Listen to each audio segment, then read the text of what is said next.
Amy Marohn is joining us today to share her journey from a mysterious medical condition, near-death experience, and spiritual awakening to now working as a spiritual hypnotherapist, and so much more. So let's get into our interview with Amy. I'd like to welcome Amy Marohn here with us today on Perfectly Paranormal. It's lovely to see you, Amy. Thank you so much, Anna. It's so great to be here. So would you like to tell our listeners and our viewers who you are, what you do, what sort of your background is, and what led you in to doing your metaphysical healing, your channeling, you're working as a hypnotherapist? Did I read Yes, that correct? Yes. Would you like to yes, share with us who you are and what you do?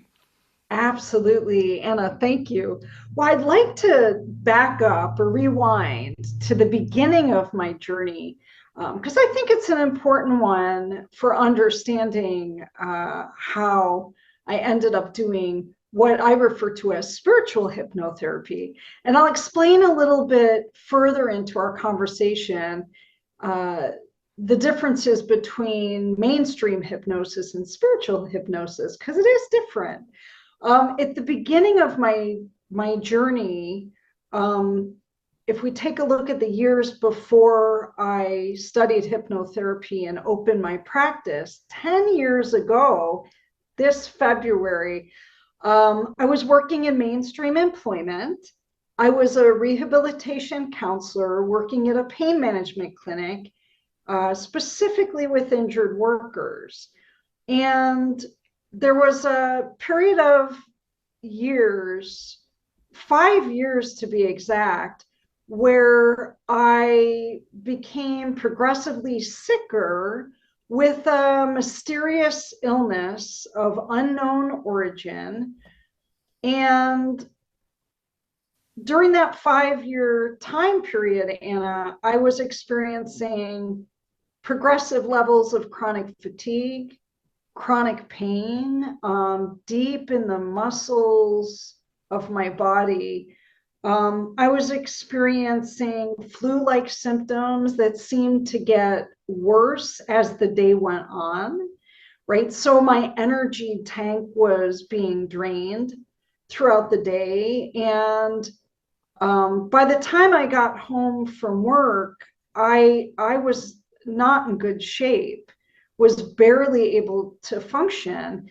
And naturally, like so many people with these mystery illnesses, started seeing all kinds of doctors to help try to pinpoint the origin of this illness and hopefully put a name on it.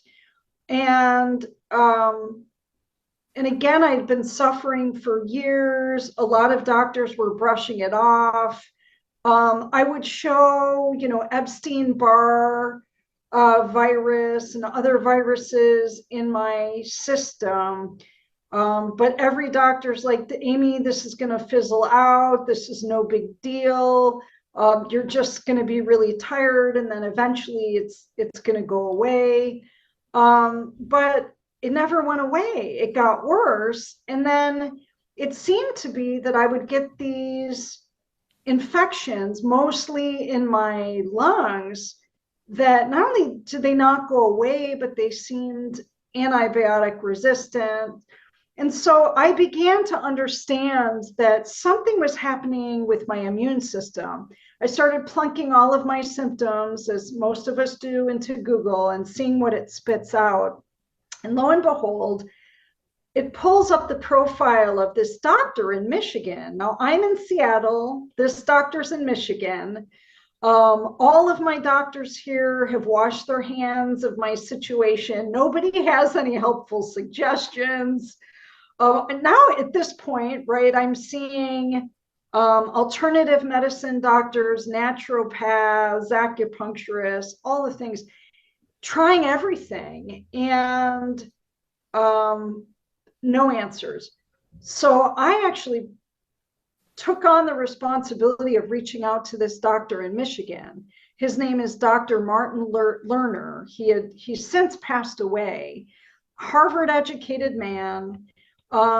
He's seen to have an area of specialty in autoimmune disease, and may be able to put a name on, this condition. He agreed to see me, flew out to Michigan, did all kinds of testing, and finally put a name to this. And it's a mouthful, Anna.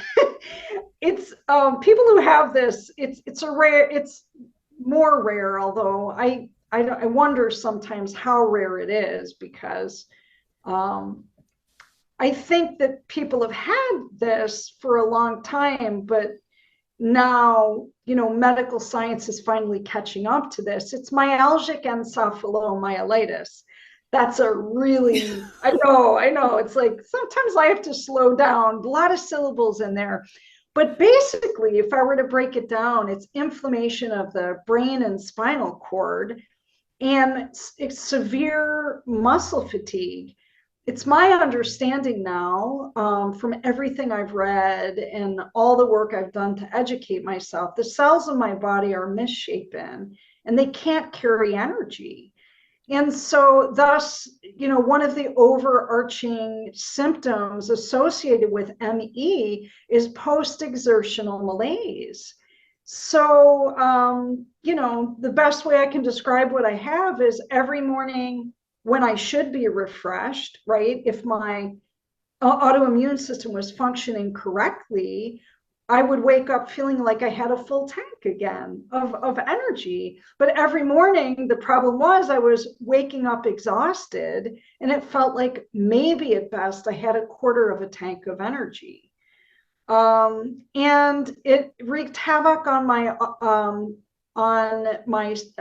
nervous system, autonomic nervous system. And I had developed what's called dysautonomia. So, the heart, very irregular heart beats, where it's beating too fast or too slow, blood pressure issues, vertigo, near syncope, like these violent vertigo attacks that came out of nowhere. And my life was falling apart. Well, I'll fast forward 10 months of back and forth. He had a medication he would treat his patients with.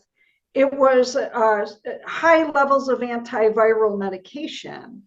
But the problem was I wasn't getting better, and even more so, the ideal window of time where this treatment may have reversed the condition or at least turned down the volume was long past. So essentially, I was too late in finding him. I didn't understand that at the time. I just thought, boy, my autoimmune system is very resistant. So at the 10-month mark, when I said to the doctor, thank you, but this isn't working, he said, there's only one more thing we can do. We can distribute the medication intravenously, but the only problem is you could lose your vision. That's one of the side effects. And on top of that, my body wasn't absorbing nutrients. So my body weight was very low, about 105 pounds, maybe 108 at most. And he was concerned that I didn't have the physical strength and stamina to be able to endure that kind of treatment. Lo and behold, I come home. By this point, and I've had to let go of my job. I'm too sick to work. I'm able to only stay up 2 hours a day because my body just doesn't have the energy. So essentially, I'm bedridden most of the time. And I'm in chronic pain. I've got all these weird infections that can't seem to be quieted. And I throw my hands up in the air in a state of utter despair. And I said, God, take me or heal me, but do not leave me this way. Okay. And that, careful what you wish for, right? Careful what you wish for. because that was my rock bottom, right? I had no job, no idea how I was going to pay my mortgage. I was going through a divorce. I had primary care of my son through the divorce and sole financial responsibility for this little being. My elderly mom had moved out here from New York. We bought this home together, and financially, I am just a mess because I spent down everything I had, maxed out my credit cards, on a wing and a prayer that this doctor and this treatment would help me, plus car rentals, hotels, right? I mean, I would go and stay 3 days, 4 days every month. So I know there are other people who are listening who are like, I've been there. Right. So I have this, I'm now experiencing the stages of grief, loss and grief of my own health and livelihood. I have this very passionate conversation with the powers that be.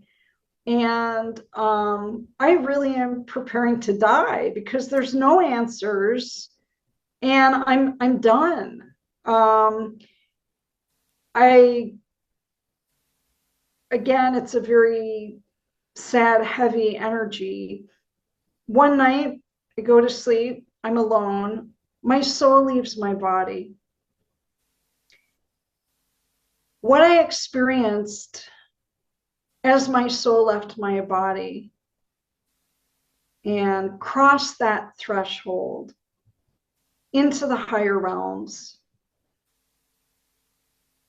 was a clairaudient and clairsentient experience. And I'm just going to refer, for those who are listening or watching, clairaudience is like, we're not actually hearing a voice. Via mental telepathy, we're hearing a thought, right? So a thought is coming through, and the thought is, Amy, are you ready to leave the earth plane? Unbelievable, right? So the human side of me was like, yeah, I'm done. I had so many ER visits, so many hospital visits. I mean, so many trips to the doctor, so many years, resources burnt down. My body was exhausted. In that moment, Anna, what came through was clairsentient, because before I could return that thought and make a definitive choice between whether to stay or go, I was downloaded the cumulative emotional impact that my early departure would have on my son, who was 9 at the time. Pretty powerful. The grief, the heaviness, the sadness. And in that moment, it was like, I can barely, there's no human word to describe, what I felt in that moment. But what I can tell you, and is I knew in that moment that I had a soul contract with my son and I needed to come back, right? And then clairaudiently, the next thought was, we'll just call it the voice, because it came through me and not from me. And that voice said, if you go back, you will live more intentionally. And so back I go into my body. And I'll pause for a moment, but there's so much more to share about the refinement of my clairaudient and clairsent, all the clairs opened up, right? And were further refined. And it blew open my spiritual pathways, and my life has never been the same since then.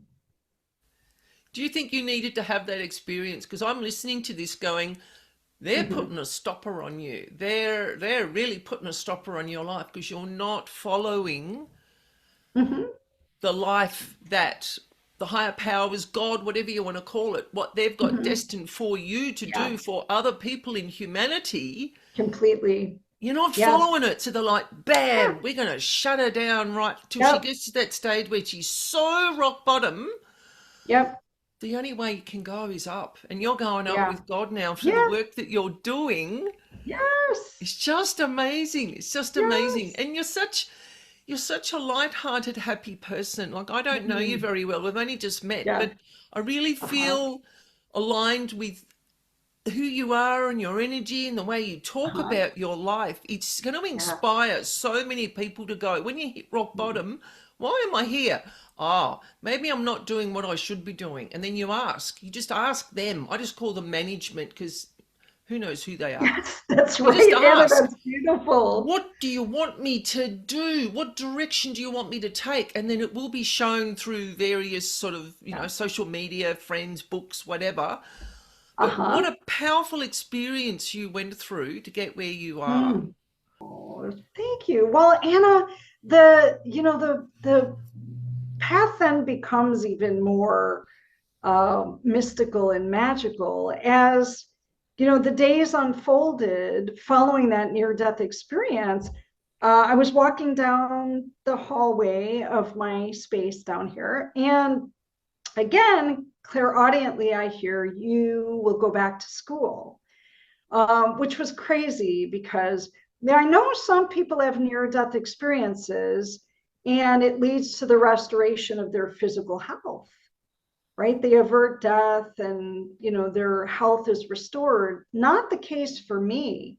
I do feel I had, in retrospect, a soul upgrade.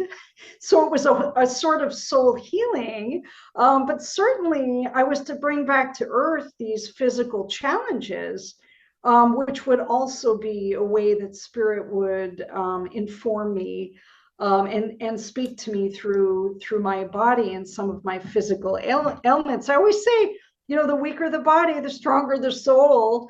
It's like those abilities get heightened when we can't use, when our physical conditions are heavy and frustrating, right? It gives us more time to connect with the higher realms, the higher self, and do a deep dive in self-reflection. So I hear then from the voice, you'll go back to school. I knew it came through me and not from me. It was the same voice I heard in the etheric realm. The voice then a few days later came back and said, you're going to school to be a hypnotist. That was crazy. And here's why. I had never seen a hypnotist. I had never known a hypnotist. I didn't have, it wasn't even on my radar. I wasn't the least bit curious about what a hypnotist does. It was never in my repertoire of options, career options, any time during this 30-year, stretch of working in the fields of rehabilitation. So um, the other amazing thing is I didn't even question it because that voice was very familiar, right? And so within the next month, I signed up. It's a short training course. Take the hypnotherapy certification in the same month without question, remembering I'm still feeling horrible. I put up a website, and threw out a couple ads, and I was off and running. And I just thought, well, if I have the energy to see one client a day, fabulous. If two people find me and I think I could do it, okay, well, we'll push the needle a little bit further.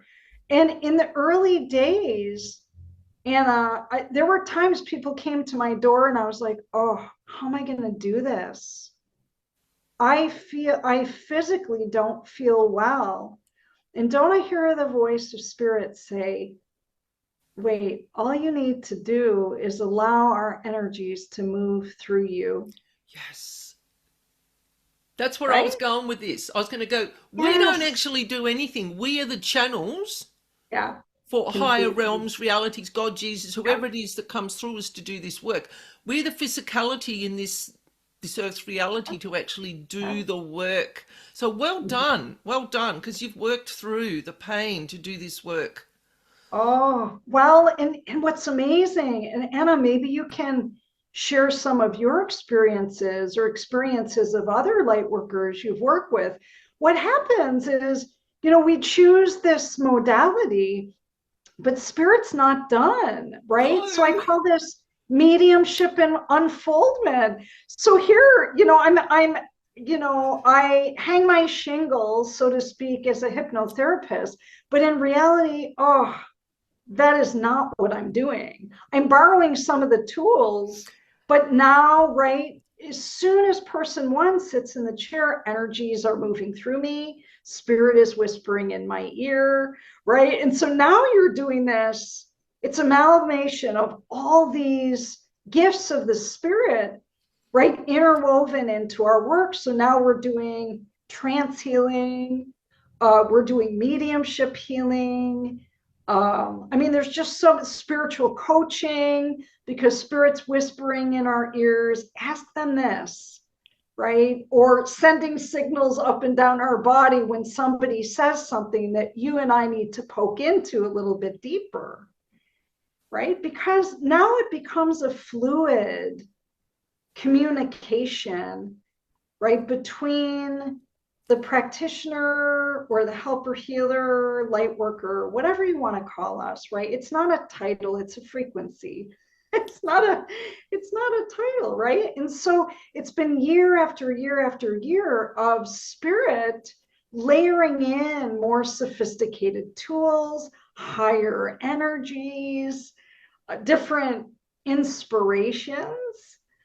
And so, I call myself a spiritual hypnotherapist, but in reality, so much more is going on in our work, right? Most light workers are utilizing and weaving in a multitude of tools, right, for the greater good of the client that People we're like working with. labels, though. People like labels. So Oh, if they you say do. you're a spiritual Yeah. hypnotherapist, or if I say I'm a paranormal specialist or a paranormal house clearer, that gives them an Yeah. idea about, it gives them the basics. And they go, right, I'm going to go to her for that.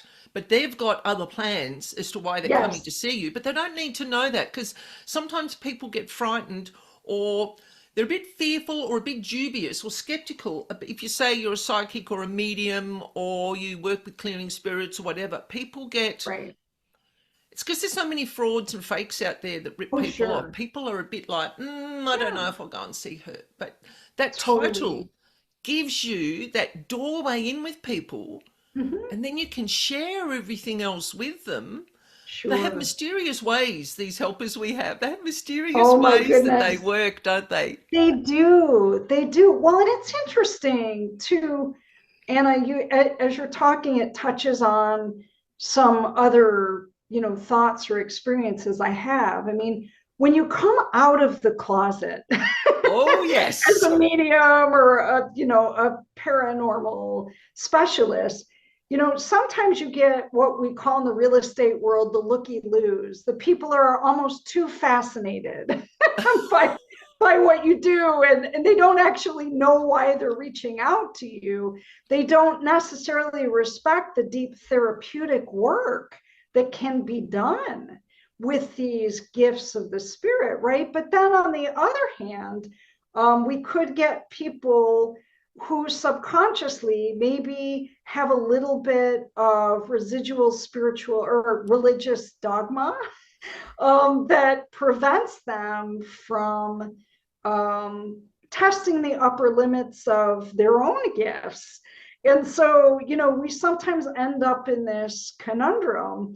But I find that as we work on our own frequency, right, and use our own grounding tools, that, I believe in divine timing. People find you when they're ready, but they also find you when they're in the right part of the right level of their own spiritual maturation, and they have the openness.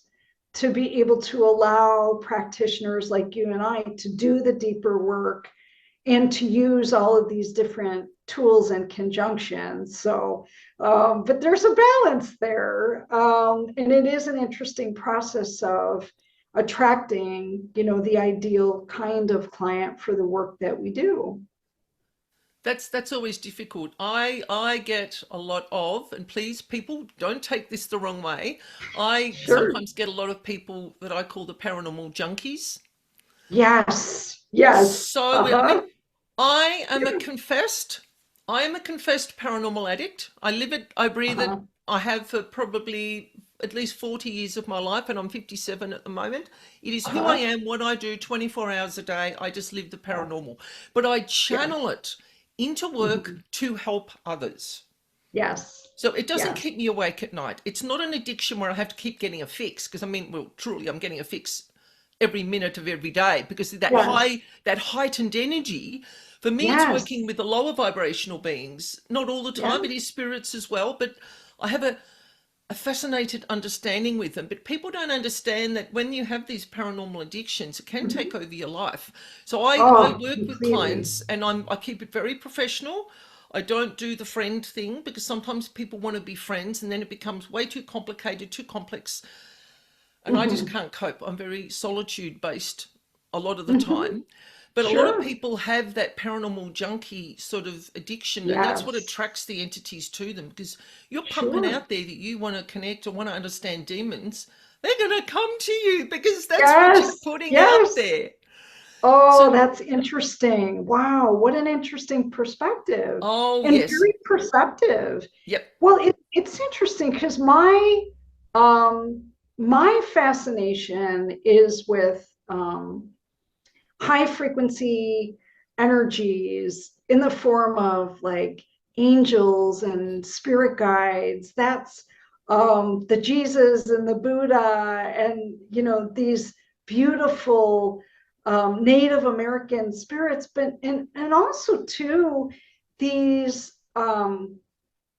interplanetary beings of light who come here to positively influence us through their wisdom and their insights and their guidance and their energies.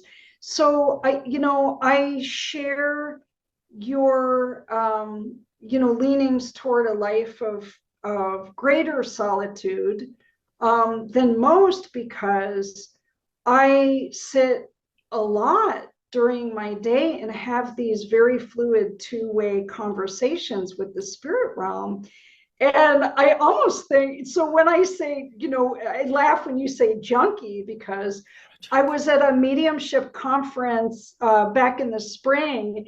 And, of course, you get a bunch of mediums in the room and we're doing readings on each other. I know, a lot of high energy. And the first thing this beautiful medium said to me, and it just gave, I had just like a deep belly laugh. She said, Spirit tells me you have more friends in the etheric realm than Yes. you do here on earth. And I'm like, sadly, that is so true. Anna, can you relate to that?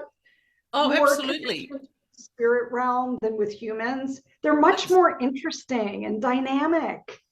Absolutely. I mean, I where I Yeah. work in my kitchen, I have a picture of Archangel Michael above my computer. And I call Mm-hmm. him my big brother. I'm like, dude, I need help with this. As Yeah. much as I focus on the paranormal and the darker paranormal side of Yeah. it and the negativity in people's homes, I'm working with Sure. the light beings. And I mean, Archangel Yeah. Michael is as closest thing you can get to God before you get to Jesus, Mother Mary, and the big God himself. Yeah. I know they're not Completely. gendered, but I call them he. So it is what it is. But Sure. people go to me, oh, you're the spawn. I had someone tell me once I was the spawn of Satan because I do house clearings, and I'm like, Oh my really? goodness. And this came from a very You're getting religious led. lady. Your job, you're like the cleanup crew to get rid Oh, of all that. I absolutely. mean, there's a really important role in that, Anna. People don't recognize. It's an amazing topic we were having before we Yes, started our podcast today, about how important it is for people to understand that our houses have an energetic imprint. There's a history. There right? is. And there's a place. I mean, we're removing these energies, right? But we're also pulling in these high frequency energies.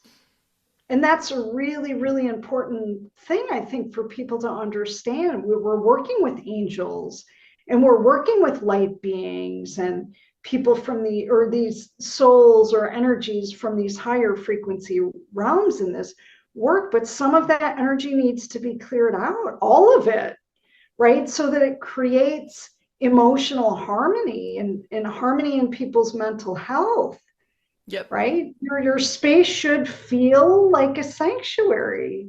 Absolutely. Can I share one quick story? I know this is your interview, but Yes, this is relevant. please, it Homes is. show me what's going on, and it's like a crime Right. scene. I have a fascination Yeah. with criminology, understanding this, like the mind of criminals. Uh-huh. It's just my psychological thing. I like to understand why they do what they do. Well, when I go into homes, the home will show me crime scenes, and I'll give you an example. Yeah. Someone self-harmed in a bath and died. We won't talk Oh. about it because it's sad and it's traumatic. But the home was cleaned. The bath was left, right? They left the bath there. It was bleached, cleaned, energetically cleaned. Not energetically, sorry, physically cleaned. The room was cleaned. The house was cleaned. No one did anything about the energetic imprints of death, bloodshed, self-harming, and overdose that was in Oh. that bath. Okay, so Oh. you've got a bath here. Here on the other side of the wall, you've got a 9-year-old trying to sleep in his bed. And what he's picking up Oh. on is the demonic Yes. entities attached Yeah. to the death, bloodshed, overdose, and self harming vibrations in the bath. Right. The family's like, Right. we've had psychics in, they've done drumming, they've done saging. We don't know what's going on. I said, look, let me have a look my way. So I went through every room Sure. of the home. The bathroom was a Mm-hmm. hotspot. So focusing on the bath, and it took 4 goes to get rid of the death, the bloodshed. The self-harming and the suicide vibration left quicker. But Mm-hmm. somehow death and the spilling of blood creates a very dense vibration. And it took me Oh, 4 goes yes. to get rid of it. Once I shifted it, way the entities went, they were like, see you later, you've just taken our Yeah. food source. I went, go on, off you go. They just go Yes. elsewhere in the earth environment. Yes. That night, because this client's in the Mhm. US, that night the client emailed me and went, I don't know what you've done, but our son has gone to his own bed. He's not sleeping with us. He's Yep. not wetting the bed, not frightened of his bedroom anymore. What did you Yes. do? And I never tell clients, because they've got to live in the home. You don't tell them there was Sure. death, bloodshed. Yes. I just said that there was a major accident in the bathroom, which is not telling a Mhm. lie. There was a major Okay. accident in the bathroom that Mhm. left a bloodshed vibration. Wow. So I'm not Wow. lying. I'm just Sure. changing Sure. the wording because they've got to use that bath. I mean, the shower's over the Absolutely. bath. They don't want to know what happened. I They just want a agree. clean home Sure. that they can all live in and live a happy life. Absolutely. You're there as a healer. You're there as Yeah. a healer, which means we have to choose our words wisely. Yes. Yes. And, and it has to be done with incredible compassion and integrity and all the things. And, Anna, that's brilliant. I've done, as I shared earlier before we Yep. got on our show, we were talking about clearing spaces. And I had a similar situation where a family asked me to come into the home to do a clearing. Everyone in the house, including the teenager, was feeling just this dark, heavy energy. And as I'm walking around the house, I'm noticing, I noticed against the wall, there was, a mattress that looked like it needed to be moved out of the home, or they were moving it into another room. And I see bags and boxes of things that it didn't feel like they were energetically connected to anybody in the home. Well, come to find out, the the man of the house, his brother had actually um, passed away, and he had been taking care of his brother in the house, and that was the mattress right? And it was a pretty traumatic death, cancer, a lot of physical pain, hospice, and the boxes were, his belongings. And the dad just, in the busyness of life, had left all of these things upstairs in this kind of big open space leading to all the bedrooms.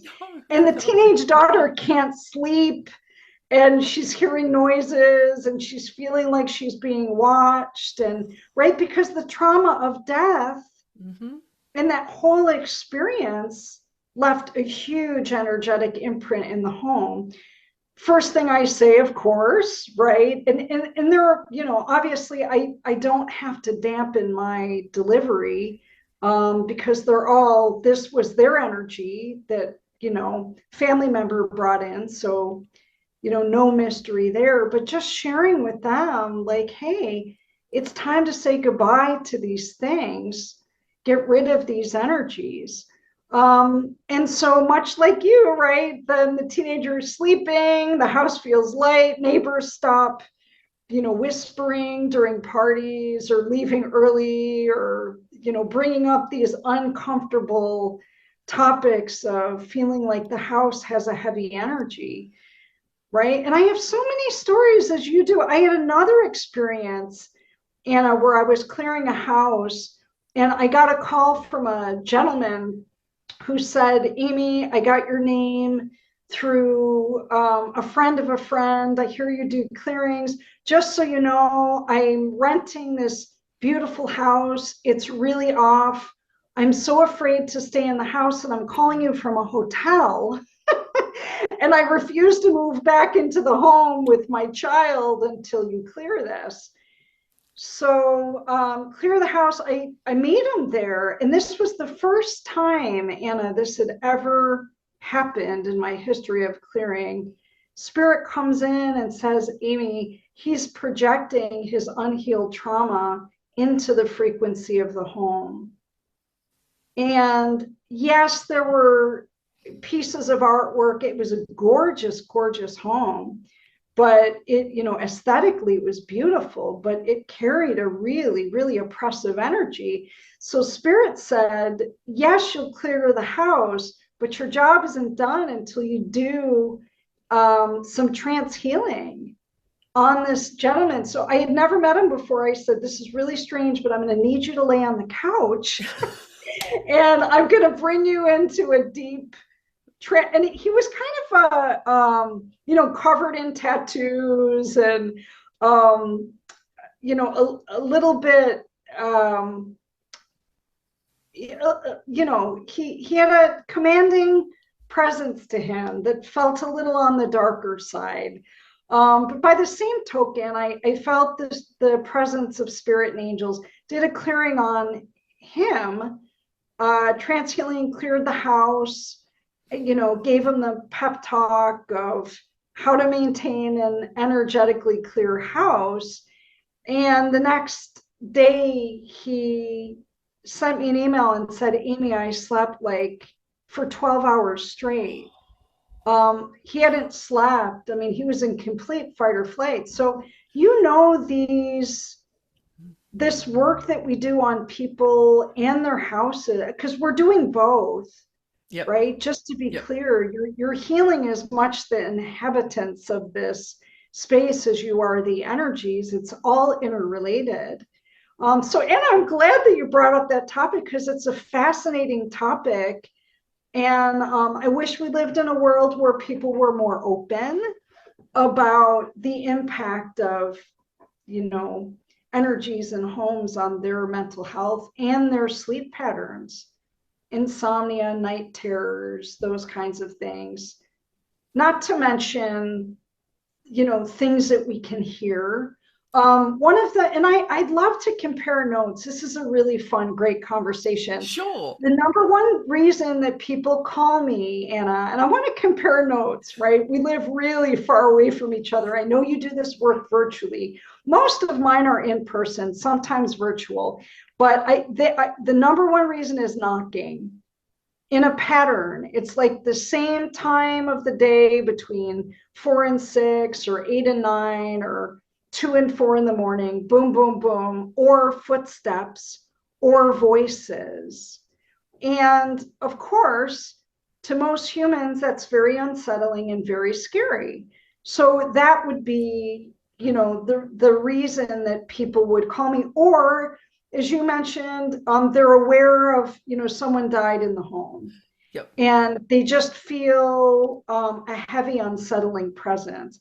But I want to know, what's the most common presentation for you in house clearings?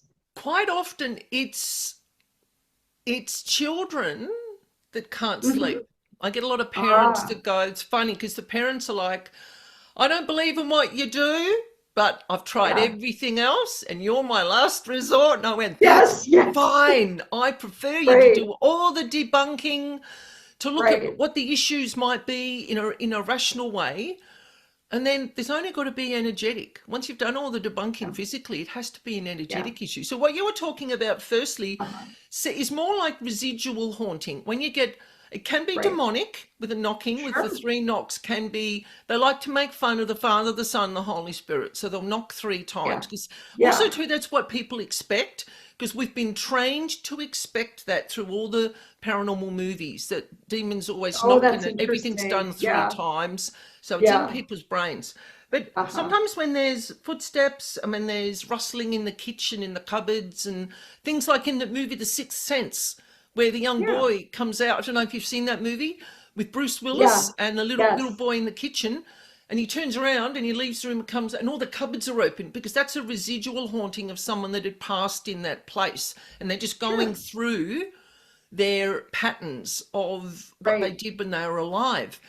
But quite right. often, kids will see spirits, and sometimes they Yeah, will see demons or dark energy. yeah. And I worked with a family here. Actually, they're on a mainland in Australia, and the husband is really funny. The wife won't talk to me because she's like, no, no, no, no, no. She's the spawn of Satan. You know, they just won't deal with me because I think I'm something evil. It's quite funny. But the husband's like, Oh. Anna's the only one that can help, and he'll ring me and go. Oh, as soon as I see his name in my phone, I'm like, oh, he's got paranormal issues in his house because Yes, we're not an exactly. acquaintance as in friends. It's more a Right. business relationship. Sure, I And get he'll ring that. me and go, oh, we'll just call her Jenny. Jenny's 6. Not a real name. I change names. Jenny's 6. Right. Jenny's very, very psychic. Jenny can't sleep in her room. So he'll ring me and go, oh, she's not sleeping again. And I'll be like, the house has been really good for 18 months. Where have you been? And he'll say, oh, it's been in the last week. I said, well, where have you been in the last week? Let's backtrack where you've been. This Right. family, I did a whole episode on this. It was quite interesting. The family took, they were out shopping and they went and had lunch. There's a prison here that is now a historic prison. They do Mm-hmm. paranormal things, but there's also a cafe on site of a Mm-hmm. real prison, Oh, a historic prison. So it's not used as a oh, prison anymore. But who do you think right. hangs out in a historic prison? Yeah. Historic prisoner spirits are going to be there. Anyway, Exactly. Yes. so the family went to this restaurant, they had lunch, and the kids were off the show. Normally good children. And they were just running around, yelling, screaming, banging into things, knocking into people. And the dad's like, I don't know what's going on. So they left.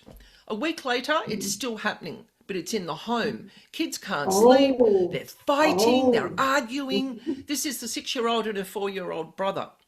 And the oh, dad's uh-huh. like, I don't know what's going on. I'll ring Anna. So we worked it out that they'd gone to this historic prison. And when I checked the Mhm. home, they'd brought home 3 prisoners that weren't attached to the Oh, daughter. They weren't interested. uh-huh. So don't go down that.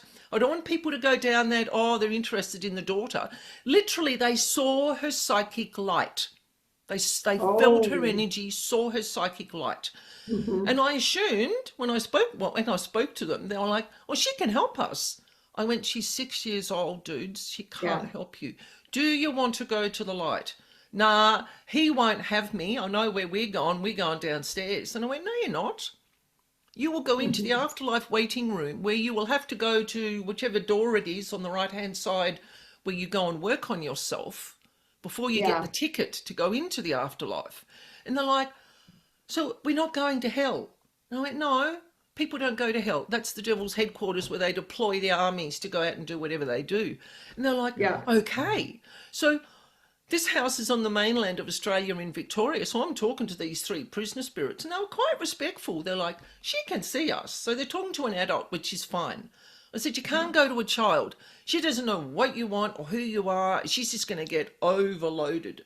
So the Right. spirits went and the family learnt not to take their children to historic sites because the daughter is a magnet. Even though she's got protection around her, her light is a magnet. So she's a healer in the making in the future. And I've already said that to the dad.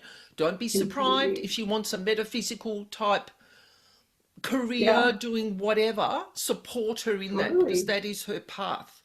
But that's what I find a lot of the time. It's people, parents are coming to me with children. They can't sleep, night terrors, they're sleepwalking, they've done all the doctor mental health things. Doctors can't find an issue.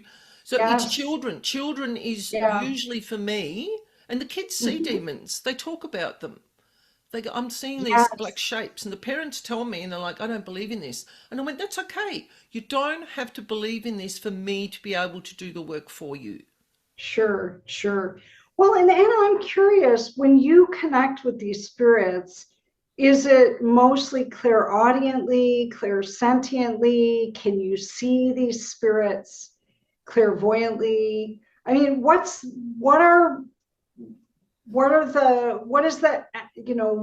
the mode of communication most prominent through your interaction with spirits? It's interesting. Depends on the spirits and what they want Yeah, how they yes, want to show themselves. I actually saw a yeah, spirit one day. I'm not going to digress too much. I was working on a home here and I saw this massive moustache, like the biggest, fullest, most prominent moustache I'd ever seen, and these slightly droopy eyes. And when I spoke to the yeah. homeowner and he did some research, it was the great, great, great grandfather of the home was saying to Uh-huh, me, I see you. I know you're working on uh-huh. my home. I'm still here. And Yeah, the family were happy to have him there. So sometimes they'll show me yeah, bits of themselves, which is weird. right. Foremostly, I feel. Yeah, Like when you were can saying see. in your experience, your near-death experience, where you went into the afterlife, I'm sitting here all tingly, like, oh, Uh-huh. I'm feeling this high vibration. I've got lots of Yeah, protection because of a particular reason, so sure. nothing gets in. So the spirits don't get in. They literally walk Yes. through the wall when I'm working on my laptop. They come through the wall and I see this fuzzy sort of Uh-huh. shimmering outlines. Sometimes I don't see Mm-hmm. anything. Sometimes it's a feeling, like you talk about their Yeah, voice. I call it the voice as well. It's really funny. It comes in on this right. side, Yeah, about here. absolutely. Mine Yeah, is this side. yeah, it Uh-huh. sits about here. Absolutely. Well, and I'm also curious. So I run these sitting circles. So I'm an evidential medium, but also some enfoldment into the physical mediumship, right? Meaning that I'm producing evidence of the spirit realm. So we have these sitting circles, and for years and years and years in my space, there's these light beings, or I was calling them orbs, but I understand other mediums uh, are calling them light beings. I can see them with my naked eye. Sometimes my clients can see them with their naked eye. We can always see them through the film, the video function of my iPhone. Some of these light beings are flying out of me, um, certainly around me. And I believe these energies are here mediumistically, so that I can do trance healing. And they emit a very cold energy. It feels like a freezer is over me. And when we do these sitting circles, um, most people in those sitting circles can feel the temperature drop. And it's the cumulative, the sum total of all of our energies plus the energies of what we're drawing in. Now, there's a beautiful medium. Well, he was more of on the science end of physical mediumship. His name was Robin Foy, And you can look up his work with the Skoll experiment. His work and the group, the mediumship or sitting circle groups that he worked with, are attributed for really advancing the understanding of spirit communication. But one thing that I've learned, we can talk more about this because I think it's a fascinating topic in the paranormal world. As I began to dig into Robin Foy's work, I realized that he believed these light beings or orbs are the more modern version of ectoplasm. Had you heard this? I mean, No, but it's it makes sense. fascinating, right? And so, for those who are listening and watching, ectoplasm is a substance that mediums produce. That, I mean, this isn't a delicate way to describe it, but it comes out of our orifices. Looks like sort of a, I mean, people who have seen Ghostbusters, sort of like this milky white substance. And it's used so that it can produce, that spirits can materialize, and it can create other physical phenomenon. And so, in my mediumship on unfoldment, I was initially disappointed, like, where's the ectoplasm? I think I have a few small experiences. And then I dig into Robin Foy's work, because ectoplasm can be dangerous and Yeah. harmful to the medium, right? Because if it's sucked back into our bodies too quickly, it can cause organ damage and all kinds of challenges. And if you have health problems to begin with, that's the last thing you want. But these light beings in my space have been very instrumental in helping my clients, I say, ignite their inner healer, because I believe each and every one of us has mediumistic abilities and powerful energies within us that can, create optimal health emotionally, spiritually, physically, all the things. But I'm wondering if you experience orbs, and you say, like shadows, you see light beings or shadows of spirits. Any other way that, we call it in mediumship the calling card, that signal that spirit hovers near. What about the signals in your body or sensations that you get when Okay. spirit is hovering? I'm a bit of a weirdo in certain ways. I'll just say, before we start, I don't let anything in my body Mm-hmm. ever, Yeah, because yeah, demonic entities yeah, can disguise themselves as light beings. Anything yeah. that they don't read your mind as such, but they know what your trigger is. So if you're someone, not saying you specifically, but if someone is really attached to, say, galactic beings or working with a particular ascended master, demonic entities put on that Mm-hmm. guise, Yeah, and they're like, I want to speak through you. And they get into your body, and then they cause all sorts of havoc, and they don't leave. So I don't let anything into my body because I have sure, trust issues. That's my personal sure. opinion. It's And also because okay. I've been under magic attack for the last 4 years from very unscrupulous people in the world, all because of one Mhm. lie spun by one person here in Tasmania. So there's Oh, been voodoo, sorcery, magic, and summoned entities. They're interesting. An interesting bunch of beings to deal with. So I have like 50 or 60 levels of protection, so nothing gets sure. in. But I Right. still hear my voice. Where is it? Here. Yeah. I still hear my voice here. I still Hmm. see with my eyes. I will see spirits sometimes. I see more dark or demonic level entities. They will show themselves in your consciousness. They have access to your consciousness for not, they don't get in your body, but they can show you images Hmm. through. When I first started this work, they used to try and put me off by showing my family being tortured in the most grotesque ways, because I'm very Oh, sensitive to human suffering. Can't watch sure. movies with gore, Yeah. violence, but love Oh, paranormal movies like yeah. Mwahaha. Hmm. But I'm like, Hmm. no, it's not real. Bugger off. It's not real. Go away. So they don't use the dream thing anymore. They don't try and upset me because they know that I work with them very respectfully. But the little girl we Hmm. talked about earlier, when I was about to start work on their home, she described she was old enough at the age of 5 to sit and watch the Harry Potter movies with her family. I think that's a bit young, but I they did chose it. too. And there was a Yeah. reason. There was a very certain reason, is that what she was seeing in the home they just moved into was a black shape that looked like Dementors in the Harry Potter's movie. And Oh. she couldn't say Dementor because at the age of, I think she was 4 or 5, Dementor is too many syllables. It's just not going to be on the radar. Mhm. She said the word Mort. Now, Mort was short for Voldemort.